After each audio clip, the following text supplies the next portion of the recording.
शकतोय. समजे आता तुलाही समजेल आणि त्या बाळ्यालाही समजेल. अशी पूजा मांडतो की त्या बाळ्याने किती प्रयत्न केले तरी लग्न होणार नाही. खरं सांगताय ना? नाही तर आपण इथं पूजा करीत बसायचो आणि बाळ्याच्या पोराचं लगीन करून यायचा. होणारच नाही. त्या बाळ्याला असं वाटतं की त्याला काही करता येतं, पण असं काही नाही. म्हणजे बाळ्या तोंडावर पडणार आहे म्हणा की. आणि असं झालं की पुन्हा आपल्याकडे लोकांची गर्दी लागणार. म्हणजे मला पुन्हा गोडधोडे खायला मिळणार. होय, सगळं मिळेल. अरे पाहिजे ते आणून देतील लोक इथं आपल्याला. अहो म्हणजे बाळ्या लगीन लावून देणार आहे असं सगळ्या लोकांना ठाव आहे. बरं बाळ्या कोण लगीन झालंच नाही तर बाळ्या समध्या मोर खोटा ठरल. मग समध्या लोकांच्या रांगा आपल्याकडे येतात. मग आपण त्याचं लगीन लावून देऊ. आहे, आपण त्या मुलाचं लग्न लावून द्यायचं नाही. त्याला आयुष्यभर बिन लग्नाचं आणि आपला सेवक म्हणून ठेवायचं. म्हणजे लोकांना कळेल की आपल्याशी चुकीचं वागलं तर नेमकं होतं तरी काय. मग मी बी त्याला कामात सांगाल माझं.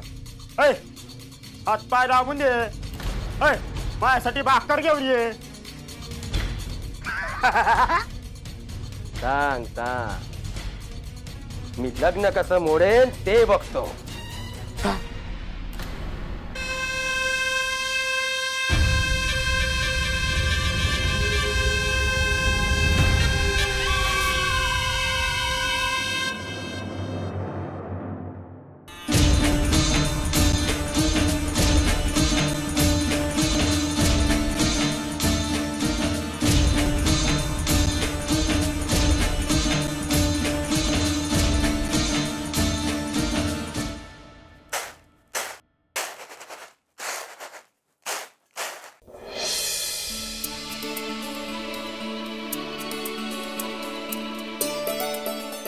गंगे,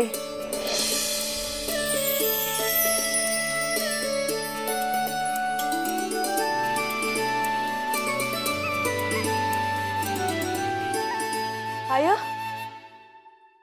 आय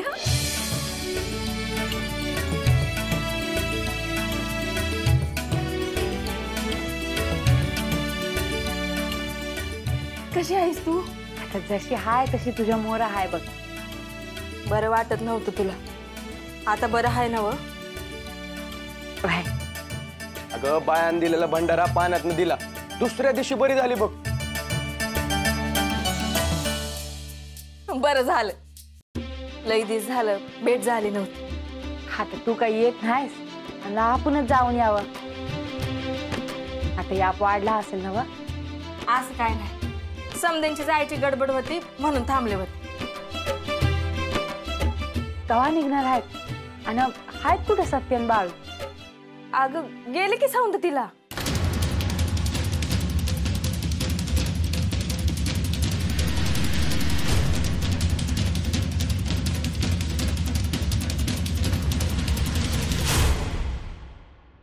भीमाला ठाव होतं की जाणार ते.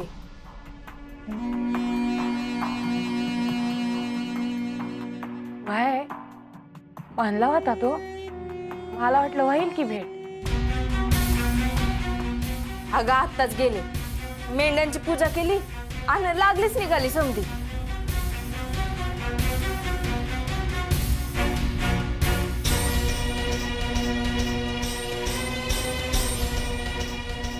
भाऊला आवडतात म्हणून लाडू करून आणले होते. एवढं करून आणलं, त्याच्या मुखात काही गेलं नाही.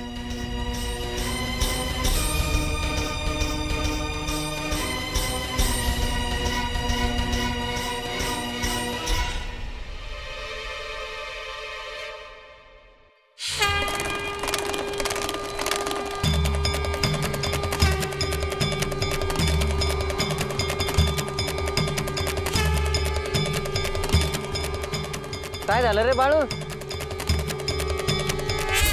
तात्या तू घराला जाऊन ये.